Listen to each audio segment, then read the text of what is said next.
Je demande maintenant à Michaela Haneke de nous rejoindre sur la scène.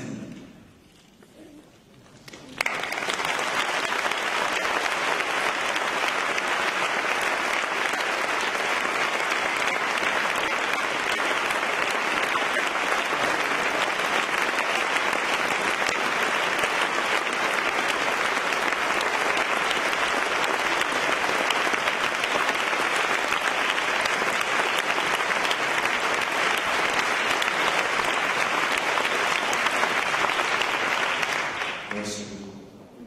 Je suis impressionné. Vous êtes tellement nombreux, je suis un peu intimidé. Bonsoir. Bonsoir à tous.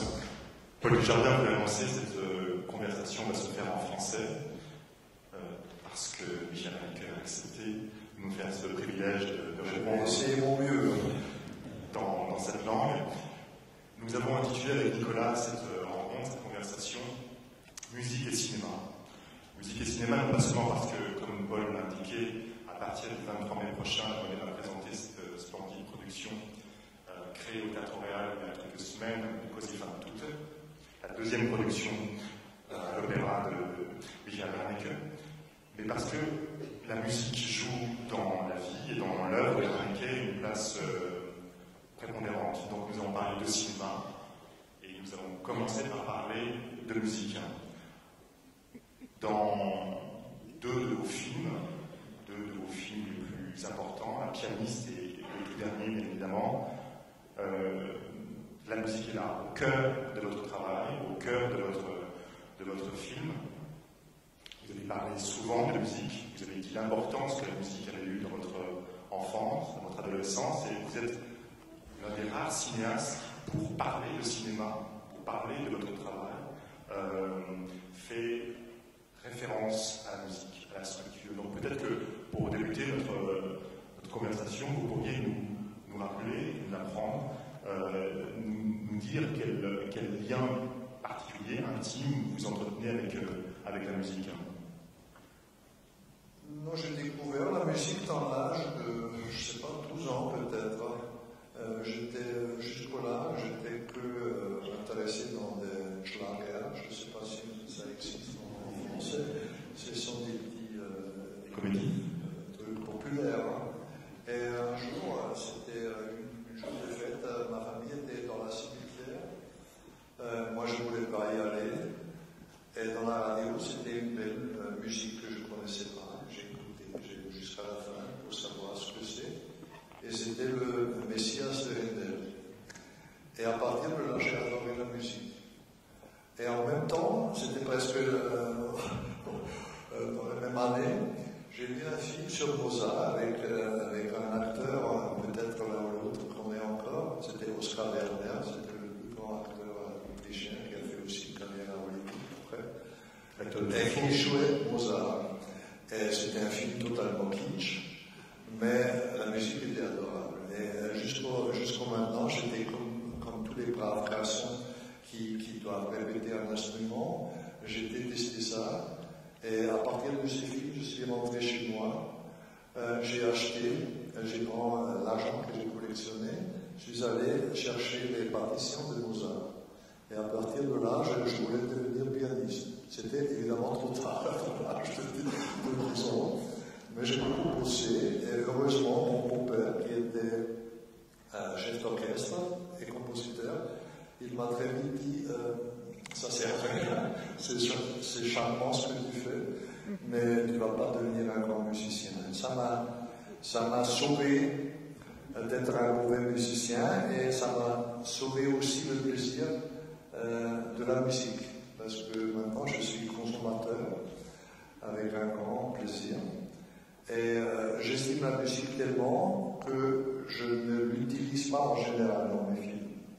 Parce qu'en général, on utilise le score pour un peu cacher les défauts de metteur en scène.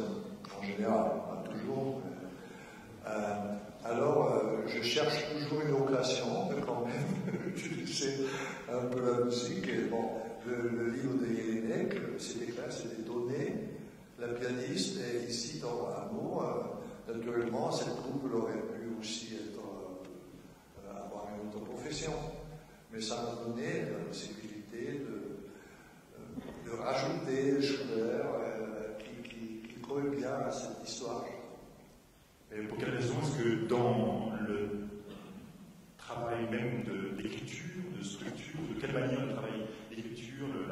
différentes formes de vos projets cinématographiques se rapprochent, à vos yeux, d'un travail qui serait presque un travail de composition de compositeurs?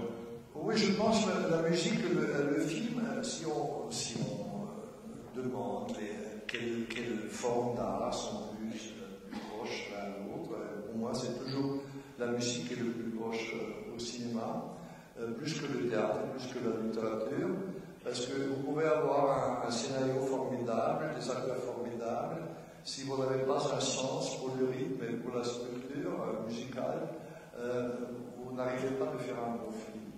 Et je trouve que c'est une chose indispensable d'avoir un sens pour les structures d'une chose, et aussi avoir pour un metteur en scène, avoir l'oreille d'écouter si les sons sont faux. Ça veut dire les sons d'un acteur qui joue quelque chose. Moi, très souvent, quand je travaillais au théâtre, je n'ai pas regardé, j'étais comme ça, et l'un ou l'autre acteur m'a engueulé, on disait, tu ne me regardes pas. Et je disais, oui, parce que je te vois mieux comme ça. On entend immédiatement les faux sons. Si on regarde, on a tellement de choses le bras a tellement de choses, le cerveau a tellement de choses à faire. Si on fait que écouter, on entend immédiatement les défauts. Et pour moi, c'est une des conditions fondamentales pour un metteur en scène ou un réalisateur, d'avoir un bon oreille pour les faux sons. Et ça devrait être normal, parce que dans la musique, c'est aussi, si on n'entend pas, on n'est pas un musicien. Un metteur en scène, il peut dire n'importe quoi, et il peut cacher tout. Il peut dire tous les autres sont idiots, et moi, ils ne sont pas capables. Non, c'est ce que j'ai dit à mes étudiants, c'est toujours toi qui es l'idiot. Parce que ou tu as fait un faux casting, ou tu n'es pas arrivé de lui poser dans la situation de jouer ça. Et pour ça, on a besoin d'un oreille qui est très précis. Il y a aussi la construction du film, la structure narrative même, que vous avez dit à un moment donné. Das Weiße Band, et je crois que c'était Code Inconnu, sont comme des musicaux pour la structure, pour la façon que j'utilise les voix et pour la structure narrative avec les différentes histoires, le montage des différentes histoires. Donc il y a aussi dans l'écriture et dans la préparation. Oui, non, mais c'est déjà dans l'écriture quand on fait le timing d'un film. Si on est un film d'auteur, hein, c'est autre chose. Mais à mon avis, c'est le scénario qui donne la direction, aussi le timing. Et on doit être toujours attentif. C'est autre chose d'écrire un roman. On peut commencer à écrire un roman sans savoir comment ça va se développer, sans savoir la fin. Il y a des exemples très fameux pour ça. Je suis très sceptique si on peut travailler comme ça pour une pièce de théâtre ou pour un film. Parce qu'on doit toujours avoir dans la tête la réaction du spectateur. Est-ce que je peux lui montrer les deux scènes qui sont très vite, très fortes, dire est-ce que c'est possible de faire une troisième, ou est-ce qu'il y a encore un peu de besoin de temps pour se reposer, tout ça. Ça, on doit toujours penser quand on écrit, quand on structure, pas quand on écrit. C'est la structure. Mon avis, je peux pas parler que pour moi. Il y a 1000 auteurs qui chacun travaille dans sa façon. Pour moi, c'est hyper important que je fais la structure de toutes les scènes avant. Et ça, c'est le travail, le vrai travail. Un travail de temps en temps un peu dur, parce que ça dure aussi très longtemps. Et l'écriture, c'est le plaisir, parce que là, on sait déjà où aller, et on peut se donner dedans. Mais si on n'a pas cette sécurité de la structure, c'est difficile. Bon, il y a des génies qui sont la preuve pour le contraire, partout. Mais pour moi, je dois dire que ça fonctionne que comme ça. Ce qui signifie donc que le montage, pour vous, n'est que l'application finale d'une structure, la réalisation finale d'une structure que vous aviez envisagée bien plus tôt. Vous n'êtes pas un cinéaste qui invente son film au stade du montage. Hein. Non, c'est aussi, là, je dois dire, c'est moi. Il y a des autres réalisateurs qui travaillent totalement différemment, avec des très grands résultats formidables. Mais moi, quand je commence à tourner, le film est complètement pensé. Ça veut dire, je fais un storyboard et quand on lit mon storyboard, on connaît le film. Naturellement, le tournage, c'est la confrontation, pas la confrontation, c'est le gros travail avec les acteurs. Et ça, heureusement, ça rajoute beaucoup. Ce sont des bonnes surprises. De temps en temps, ce sont des mauvaises surprises. Mais si on a fait un bon casting, on peut avoir des bonnes surprises. Avec le reste, avec la caméra, l'architecture et tout ça, on a en général que des problèmes. Parce que c'est pas parce que les gens sont mauvais, mais ils ont leur propre tête. Et le metteur en scène, il doit les pousser d'une manière qu'il pense avec sa tête. Et ça, c'est difficile. Et pour ça, on a toujours des soucis. On n'est pas très heureux au tournage, moi au moins. Je suis heureux les quelques moments quand un cadeau vient d'un acteur c'était un cadeau qui n'était pas prévu. Et c'est pour ces moments qu'on aime la profession. Est-ce qu'au stade de l'écriture, vous avez nécessité d'avoir en tête les interprètes? Est-ce qu'au niveau de l'écriture, il est important pour vous d'avoir en tête, d'avoir visualisé l'acteur qui va donner corps aux personnages principaux, en tout cas? Oui, pas toujours, mais souvent. J'ai par exemple, dans L'amour, j'ai écrit le scénario pour Jean-Luc Trintignant, et c'était aussi clair que Isabelle Huppert va jouer la fille. La mère, c'était pas clair. On a fait un casting et finalement on a trouvé Emmanuel qui était formidable, mais c'était pas prévu.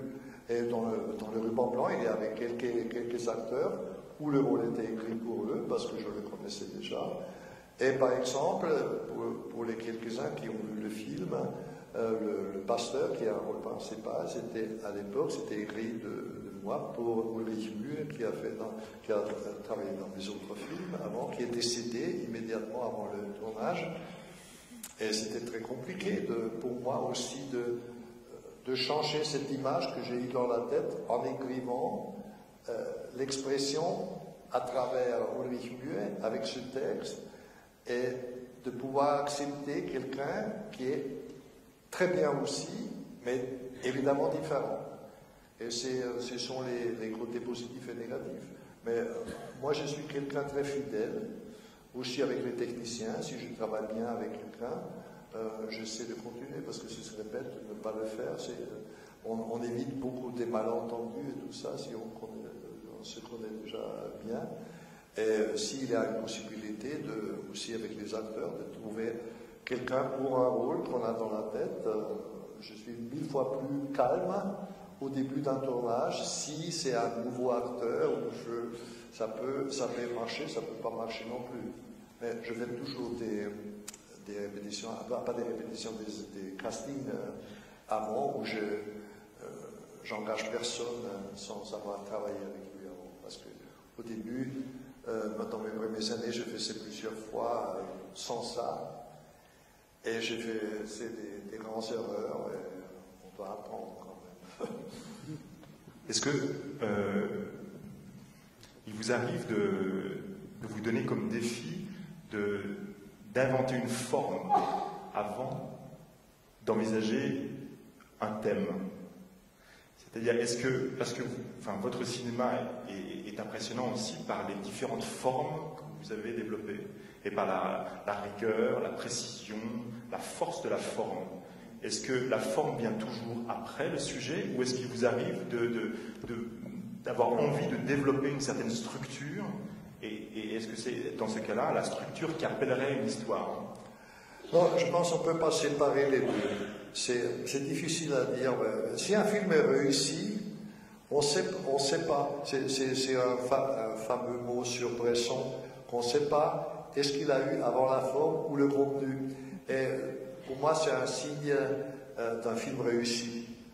Mais c'est difficile à le séparer dans le processus de la création qui est avant.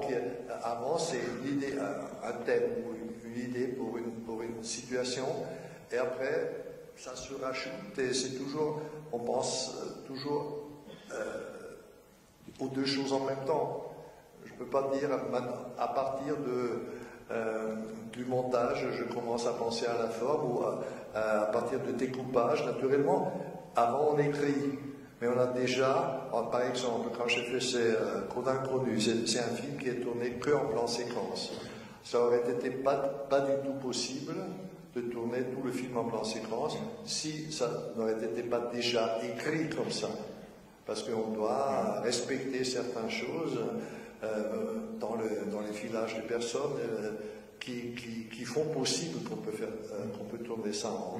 Alors c'était déjà, quand j'ai décidé de faire un film que en plan séquence, à cause de la théorie derrière, parce que j'ai fait avant un film 71 fragments d'une chronologie du hasard, qui étaient aussi des fragments de différentes histoires. Et je me disais après, on ne peut pas fragmenter un fragment. Et je voulais essayer, si j'arrive, de raconter un film qu'avec des fragments entiers. Et ça, c'était l'idée. Et après, dans ce cas, c'était extrême, la forme, alors c'était au début, et après, j'ai commencé à écrire les différentes scènes.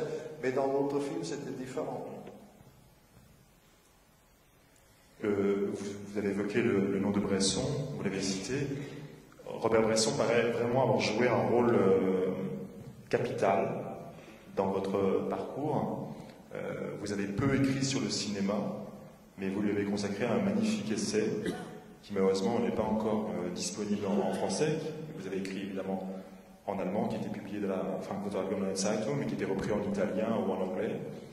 Et dans ce texte, vous parlez longuement d'un film en particulier, un film que vous avez sélectionné dans votre carte blanche, qui est Au hasard Balthazar. Est-ce que vous pouvez nous dire en quoi les films de Bresson, celui-ci en particulier, je sais que vous appréciez aussi beaucoup Lancelot et d'autres peut-être, ont compté pour vous? Ça, c'est difficile. Hein. Non, parce que Bresson m'a appris que dans le cinéma, la forme est presque plus importante que le contenu. Parce qu'on comprend dans ces films qu'à travers la forme, on peut exprimer des choses qui n'ont rien à voir avec l'histoire, qui dépassent l'histoire, qui enrichissent l'histoire. Et je ne connais aucun metteur en scène qui est arrivé à cette rigide forme qui, au premier moment, si on n'est pas habitué, on est choqué, on dit mais qu'est-ce que c'est que ça? On n'a jamais vu ça, les gens ils parlent d'une manière qu'on ne parle pas. Et après un certain moment, je me souviens à un film de Straub, qui est un peu dans la même tradition, sur Empédocle de Hölderlin, qui est une pièce de théâtre qui est, je pense, la pièce la plus difficile dans la langue germanophone. Et j'étais forcé à l'école de le dire, j'ai rien compris. Et j'ai vu ce film et je comprenais rien. Pourquoi? Il a fait une chose, il a cette langage qui est hyper compliqué, complexe, il a coupé dans des morceaux, contre le sens. Il a fait des fausses pauses, mais c'était comme une composition avec le texte. Et les premières 10 minutes, on disait, mais c'est pas vrai, je vais m'en aller. Et après un certain moment, ça a ouvert les oreilles pour ce langage d'une manière qu'on n'aurait jamais eu quand un acteur normal aurait essayé d'exprimer ce texte d'une manière psychologique. C'était impossible avec ce texte. Et ça m'a beaucoup appris qu'on peut, à travers d'un moyen artistique, déclencher des éclairages spirituels qui n'est pas possible d'une manière simplement réaliste. Et est-ce que les films de Bresson vous intéressent aussi au-delà de leur forme si particulière, si spécifique, par la précision avec laquelle il développe cette forme. Est-ce que les films de Bresson vous intéressent aussi par ce qu'on pourrait appeler une dimension de sacré, ou une forme de grâce, ou une recherche de grâce? Ils ont un surplus spirituel, pour ne pas dire sacré, parce que c'est toujours dangereux. Oui, un surplus spirituel. C'est comme dans la musique, on découvre des choses qui sont loin de la compréhension habituelle. Mais c'est difficile d'en parler, on doit le chanter, on doit le voir. Et spécialement ce film, Au hasard Balthazar, qui lui il a écrit lui-même, parce qu'il a adapté beaucoup des livres de Dostoïevski et Tolstoï. Et il arrive avec que des fragments donner une image du monde, mais d'une totalité, d'une complexité qui est très rare. Et naturellement, son idée de modèle est incarnée dans cette âme qui, un âne n'a pas une psychologie, un âne c'est qu'un âne. Et c'est le victime, et celui-ci, on a interprété ça comme une histoire de Jésus-Christ. Il y a beaucoup d'interprétations. Je ne pense pas qu'il a pensé à ça. Il a dit c'est un film sur les 7 péchés mortels, capitaux, oui. Mais même ça ne m'intéresse pas. On voit un univers, malgré que c'est très loin de nous dans le temps, ça parle aujourd'hui, aussi d'aujourd'hui qu'avant 20 ans, qu'avant 50 ans. Et ça, c'est rare. Des films qui ne vieillissent pas. C'est comme les bons vins, et ils deviennent de mieux en mieux. Comment est-ce que vous travaillez alors avec vos acteurs? Est-ce que vous leur donnez, vous cherchez à leur donner un contexte? Est-ce que vous psychologisez? Ou est-ce que vous créez des situations, demandez des choses précises par rapport à des situations précises? Je dis toujours, la moitié d'un film, c'est le bon casting. Ça veut dire, si vous choisissez bien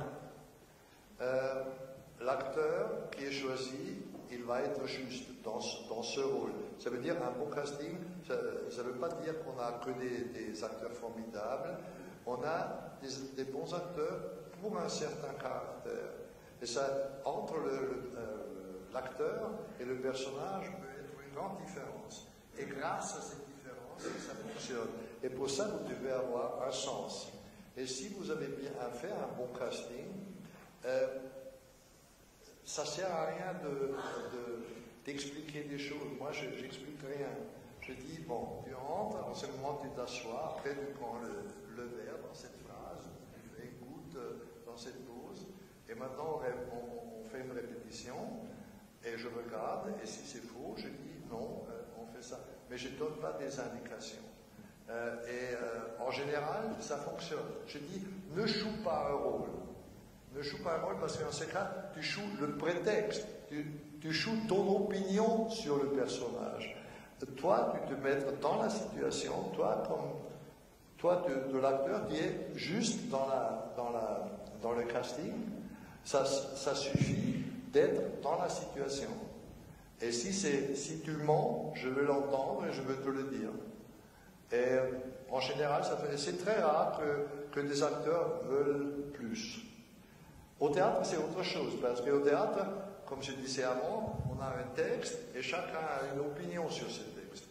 C'est aussi le danger. Très souvent au théâtre, on voit des acteurs qui jouent leur opinion sur le rôle et pas la situation. Et c'est au théâtre, ça peut marcher. Au cinéma, ça ne marche pas. Si on n'est pas dedans, si on n'est pas dans la situation, ça se voit immédiatement. Pour ça, très souvent, aussi des grands acteurs de théâtre, on est complètement déçu quand on le voit dans un film, parce qu'ils ont perdu toute leur grâce, parce qu'au théâtre, ce sont des autres moyens. Et moi, je ne donne pas des grandes indications. Je suis très précis dans le comment on dit le texte, qu'est-ce qu'on fait, mais je ne donne pas des backgrounds, toutes ces choses que les acteurs de théâtre aiment à demander. Aussi un peu pour se protéger, parce que si on discute assez longtemps, on n'est pas forcé de chouer. Moi, je dis toujours, non, ne me dis rien, chou. Après, on va voir. Et quand même, et tout ça, évidemment, dans un cinéma qui est évidemment souvent très peu verbalisé. C'est surtout dans les interactions dans les personnages, évidemment dans les acteurs, qu'il y a des scènes extraordinaires et des moments extrêmement forts. Ce n'est pas comme dans d'autres cinémas à travers les mots, mais à travers l'interaction et les actions du personnage que vous créez vos films, en effet. Donc, ça doit être une direction encore plus précise et subtile des acteurs, je crois, et des mouvements, et de la caméra, etc. Bon, la caméra est déjà, quand je commence, comme je disais avant, j'ai fait mon story board et je travaille toujours avec les mêmes chefs opérateurs, alors ils me connaissent, ils savent mettre la caméra et on arrange ça d'une manière très banale, très habituelle. Et la chose, c'est important, ce que je disais avant, d'avoir un bon oreille. Parce qu'on remarque à travers l'oreille beaucoup plus vite qu'à travers, en regardant, même, je ne suis pas toujours comme ça, mais s'il y a si j'entends que je remarque qu'un acteur n'arrive pas à dire une phrase, tout fonctionne, mais une phrase ne fonctionne pas. Et si je ferme les yeux, j'écoute plusieurs fois. En général, et ensuite, on peut changer.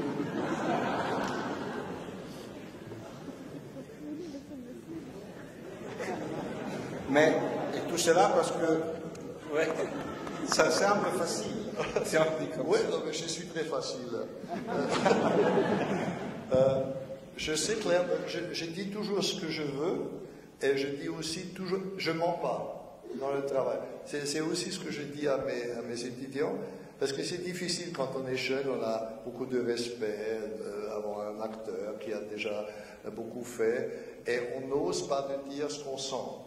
Et ça, c'est complètement faux. On doit toujours dire, même si on dit une bêtise, mais l'autre doit avoir l'impression qu'il peut avoir confiance à ce que vous dites. Vous pensez vraiment ça, ce que vous dites. Et ça m'a toujours aidé. De temps en temps, c'est compliqué. On peut peut-être avoir une dispute. Mais en général, les gens qui me connaissent, ils savent que même si j'engueule quelqu'un, c'est pas personnel, c'est toujours pour la... Alors je ne suis pas si terrible que ma réputation. Est-ce que vous le faites aussi avec le public? Pardon? Est-ce que vous le faites aussi avec le public? C'est-à-dire, vous nous disiez les choses qu'il faut nous dire? Oui, non, mais est-ce que je prends le spectateur pour un être autonome et intelligent ou pour un idiot? Ça, c'est une question. Si je veux que gagner mon argent en lui proposant des mensonges et des solutions simplistes, c'est une décision, on peut le faire. Si on veut faire le mainstream, on doit faire ça et on peut faire des très bons films mainstream. Moi, j'essaie de prendre le spectateur pour un être autarque. Et je veux faire un film que moi, j'aimerais bien avoir. Ça veut dire de ne pas me sentir comme un idiot, parce qu'il me prend pour un idiot avec les choses qu'il me dit. Et je trouve que c'est dans n'importe quelle forme d'art, c'est une condition fondamentale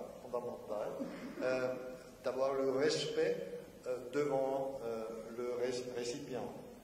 Et naturellement, si on parle des choses sérieuses, c'est très souvent, la vérité n'est pas très agréable. Mais c'est l'essentiel du drame. On parle des conflits. Alors, et si on parle de conflits, on doit le faire d'une manière qui est assez forte pour être remarqué, parce qu'à cause de tous ces effets qu'on produit toujours dans les cinémas, les gens sont déjà un peu, me manque le mot français, Anesthétisés ou habitués. ils sont saturés, ils ont tous vu, le type il tire sur l'autre, la tête explose, tout ça. On peut plus, c'est que ridicule. Alors on doit trouver des moyens, en réfléchissant, comment je peux raconter la dureté de cette situation d'une manière qui n'est pas habituelle et qui le touche. Et si on arrive à le faire, c'est OK. On m'a souvent reproché, moi j'ai fait des films violents, j'ai dit, si vous regardez mes films, vous voulez regarder des scènes violentes dans n'importe quel film police de la télé, il y a beaucoup plus de... Pour le micro. Ah, pardon. Non, mais... il y a beaucoup de... j'ai perdu le fil. On parlait de la violence, qu'il y en a plus sur la télévision. Oui, on voit dans n'importe quel film policier plus de violence. Mais je pense on doit trouver des moyens qui doivent toujours être neufs, surprenants. Parce que je disais, on pourrait faire un joli court-métrage, comme les gens tirent sur des autres dans l'histoire du cinéma. Alors la première fois, quand, je ne sais pas dans quel film, c'est pouf, c'était ça, et l'autre est tombé, c'était ça. Aujourd'hui, ça explose, c'est incroyable. Ça veut dire que les moyens deviennent de plus en plus grands, et finalement, c'est que pour le spectacle, c'est que pour la distraction. On consomme la violence. Et je fais tout dans mes films pour éviter qu'on peut consommer la violence. Parce que la violence, en vérité, n'est pas consommable.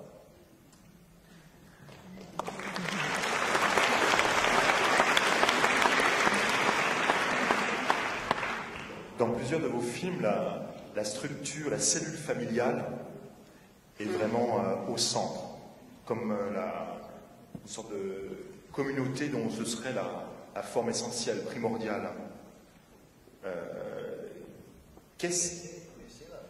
C'est la forme primordiale de notre société. Nous vivons tous dans des familles, en général. Il y a des exceptions, mais en général, je parle aussi toujours d'un certain niveau social.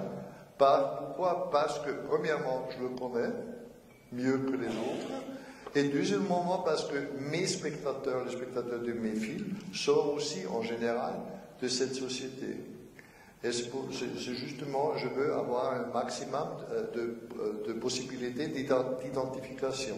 C'est juste pour cette... Et aussi parce que je ne peux pas faire un film sur un travailleur dans la Bronx. J'ai aucune idée comment on vit là-bas. Moi, je peux parler que des choses que je peux m'imaginer. Et je peux que imaginer des choses qui sont nourries par ma propre expérience. Est-ce que la présence du monde paysan, de la campagne, qui survient à quelques moments, mais de façon abrupte, je pense dans Benny's Video au début, évidemment la scène de la mort du cochon qui est filmée, dans le film que nous allons voir ce soir, dont je ne vais pas révéler la scène, mais c'est aussi un moment clé.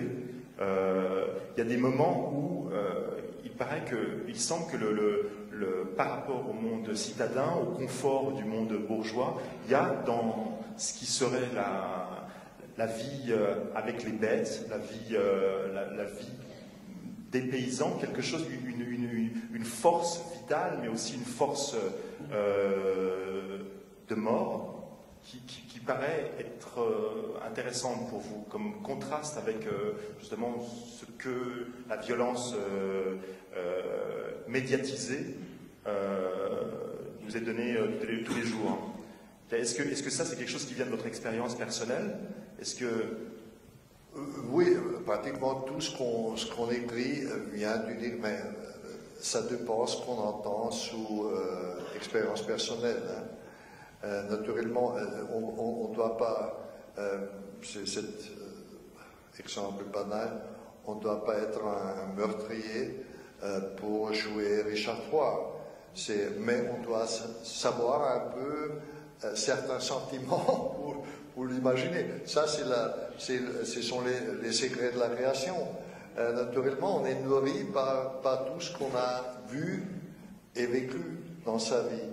Et on se dit pas toujours, c'est à cause... Naturellement, il y a des événements qui sont tellement marquants qu'on peut utiliser après peut-être dans un film. Mais en général, moi, je ne suis pas quelqu'un qui aime trop les films autobiographiques. Parce que en général, c'est toujours un peu sentimental et plein d'autopitié, tout ça. Ça, je n'aime pas tellement. Naturellement, tout ce qu'on raconte, ce sont des couleurs dans ses propres abîmes, mais tout ça vient. Ne demandez pas une mille pattes comment elle marche, elle va trébucher. C'est cette histoire bien connue. Vous êtes un cinéaste du concret, du réel, et dans le même temps, dans plusieurs de vos films, c'était le cas dans Amour, c'est dans le cas du film, dans le film que nous allons voir ce soir, vous filmez aussi des rêves, des cauchemars. Vous aimez ça? Non, je n'aime pas parce que c'est le plus difficile qu'on peut faire. J'ai toujours peur. Et aussi dans ces films qu'on va voir, il y avait un deuxième rêve aussi. On a déjà essayé de le tourner, on n'est pas arrivé. C'est toujours la chose la plus difficile. Parce que même des grands maîtres comme Bergman ont filmé des rêves qui étaient archi mauvais. Parce que l'essentiel d'un rêve, c'est le sentiment du rêveur. Le spectateur n'est pas le rêveur. Il doit entrer dans cet état du rêveur. Ça veut dire qu'on doit lui emmener de la réalité dans cet endroit sans qu'il le remarque. Et ça, c'est hyper difficile. Je pense que dans Amour, c'est bien réussi. Je suis très fier de cette scène parce que c'était vraiment difficile. Mais si je peux éviter les rêves, je les évite parce que la chance de rater ça est très très grande.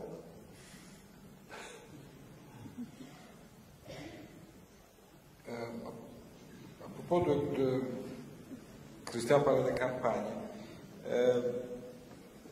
Un des grands films qui ne sont pas en ville, Das Weiße Band, le ruban blanc, qui en plus a ces sous-titres pour moi terribles, qui a une Deutsche Kindergeschichte, une histoire d'enfant allemand, avec l'idée de chœur, de blonde qui chante à la fin. Et dans un de vos interviews, vous avez cité un film qui est aussi dans votre carte blanche, qui est Salò, ou Le 120 giornate di sonno di Pasolini, que je trouve personnellement, ça c'est mon avis, le plus grand film sur le fascisme, pas sur le nazisme, sur le fascisme, qui ne sont pas nécessairement la même chose. Alors c'est évident que Das Weiße Band est plus qu'un film sur la naissance du nazisme, c'est bien plus que ça, mais c'est aussi ça, inévitablement. C'est peut-être ces deux films qui peuvent raconter la réalité du fascisme, la réalité vraie du fascisme et la naissance des fascismes pluriels. Ouais. Oh, je suis d'accord. Mais pour moi, le film, moi j'ai choisi ce film parce que j'ai choisi les films qui m'ont impressionné plus dans ma vie. Et je me souviens très bien à la projection de ce film, et je pense que j'étais presque malade pendant une semaine. Ça m'a tellement choqué et terrorisé, et à travers ça, j'ai beaucoup appris. Humainement pour moi, mais naturellement aussi pour le travail. Et quand le DVD est sorti, j'ai acheté, c'est avant des années, ça reste dans mon... entre les autres, je n'ose pas de le regarder. Et je pense aussi que ça suffit de l'avoir vu une fois. Peut-être aujourd'hui, parce qu'il il y a quelques temps passé, alors on n'est plus au courant de tout, peut-être je serai plus tellement choqué qu'à l'époque, mais je crains que... Mais pour les courageux entre vous qui n'ont pas vu ce film, ça vaut la peine. Ça ne vous fait pas sortir gay, ça je peux vous confirmer, mais c'est une vraie expérience. Et c'est rare qu'on peut dire ça d'un film, que c'est une vraie expérience personnelle qui change un peu son point de vue sur la vie. Cela dit, j'ai un peu eu la même expérience avec le ruban blanc. Hein. C'est un film qui personnellement m'a colpi beaucoup, profondément. Je ne sais pas si peut-être parce que j'ai une famille à Niedersachsen, qui est un peu ce village un peu là-bas, mais c'est aussi pour ça que je pensais aux deux films ensemble. C'est un film que je trouve énormément fort, c'est pour ça que je disais la peur de lire les sous-titres, qui est terrible. Le mal qui vient des enfants, et qui est autant terrible que les deux mots que je trouve dans vos films que j'ai revus récemment, et qui est quand le père dit à son fils « Alles in Ordnung » in Bendisvideo, qui est terrible. Quand on rentre, il dit « Mon fils, ich liebe dich, alles in Ordnung ». Ça, c'est les deux mots très méchants contre le public, contre les pères, en plus. Je disais, je suis méchant. Et peut-être qu'avant d'introduire la projection de ce soir, on pourrait faire un rapide passage par l'opéra à nouveau et vous demander simplement quel plaisir vous prenez à mettre en scène de l'opéra. Vous avez mis en scène Don Giovanni à Paris pour le Palais Garnier, avant que le spectacle soit repris sur la scène de l'Opéra Bastille. C'était en 2006. Et là, 7 ans plus tard, vous repartez dans une nouvelle aventure avec un autre opéra de Mozart. Quel intérêt particulier trouvez-vous dans la mise en scène d'un opéra? Le plaisir, c'est la musique, d'avoir la possibilité d'être pendant 6 ou 8 semaines avec cette musique géniale, où on découvre chaque jour des nuances nouvelles, même si on a entendu 1000 fois, il y a des nuances dedans, c'est extraordinaire, c'est un plaisir extraordinaire. Mais pour moi, c'est difficile parce que c'est pas ma profession. Alors, je dois bien me préparer, travailler mesure par mesure, toute la préparation. Pour ça, je ne veux pas continuer. On ne doit pas dire, on ne va jamais dire jamais, mais pour le moment, les deux opéras. En plus, moi, je ne peux pas faire un opéra comme Aïda, parce que ma façon de mettre en scène, c'est plutôt réaliste, entre guillemets. Et les opéras da Ponte de Mozart sont plus ou moins très réalistes. Le comportement des personnages est réaliste et psychologique aussi.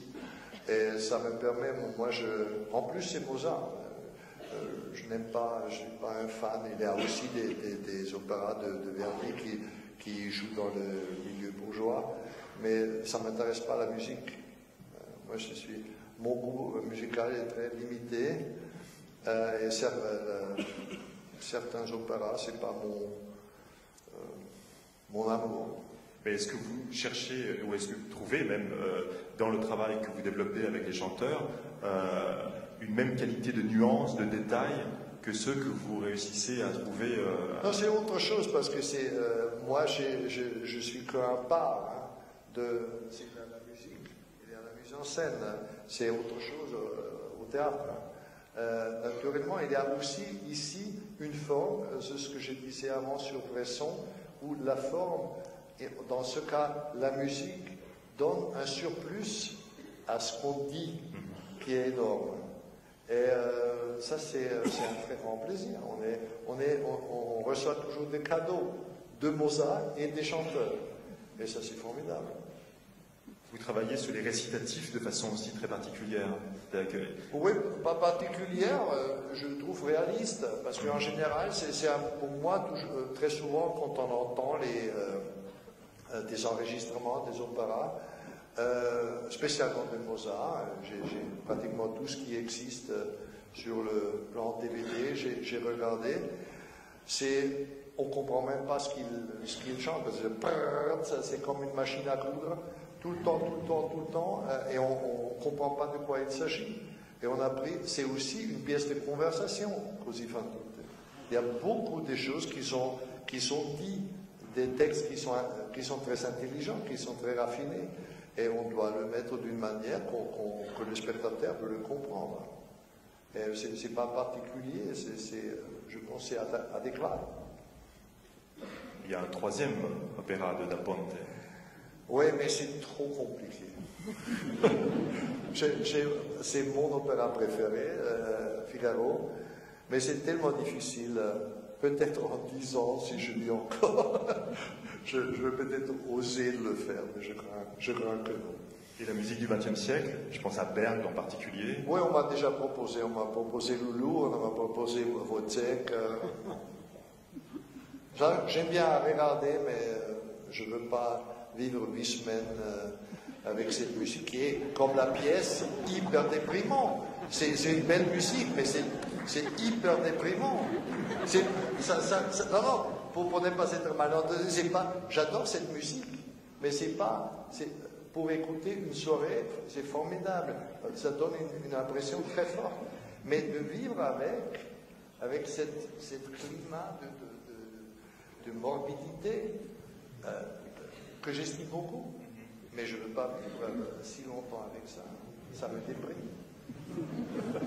Je me laisse plutôt déprimer par mes propres filles.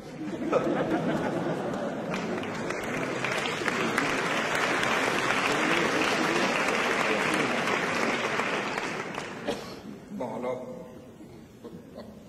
on va parler de Mozart, qu'on a écouté 1000 fois, c'est toujours un plaisir. Alors, peut-être un mot sur le cachet qu'on revoit toujours avec plaisir. Et j'imagine que je pense que tout le monde l'a vu, donc c'est le plaisir de le revoir, mais...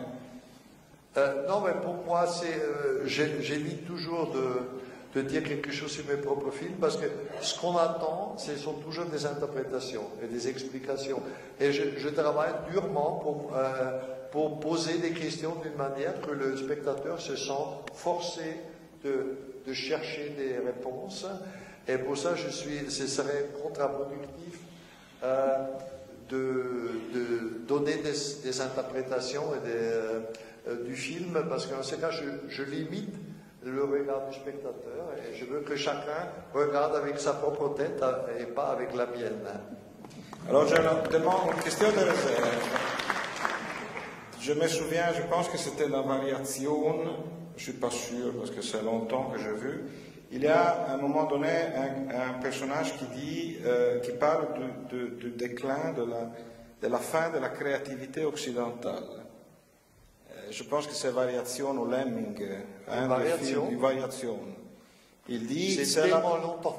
Oui, c'est les années 80 et il dit c'est la fin, c'est le déclin de la créativité occidentale européenne. Ouais, non, mais est-ce que c'est encore le cas quand je disais ça? C'est encore le cas ou on est sorti? Non, je dirais pas. Je dirais pas. C'est très jeune cette phrase. C'est très jeune. Ouais. Pas récent, jeune. Ça veut dire, ça on dit quand on a 18 ans, on est contre tout.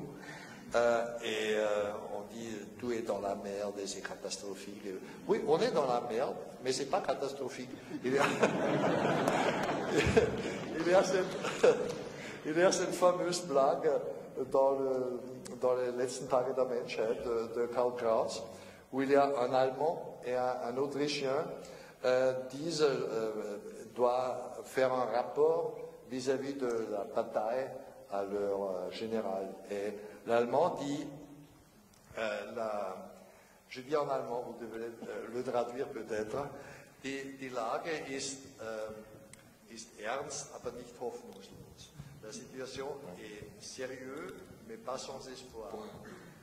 Et l'Autrichien, il dit, la situation est sans espoir, mais pas sérieux.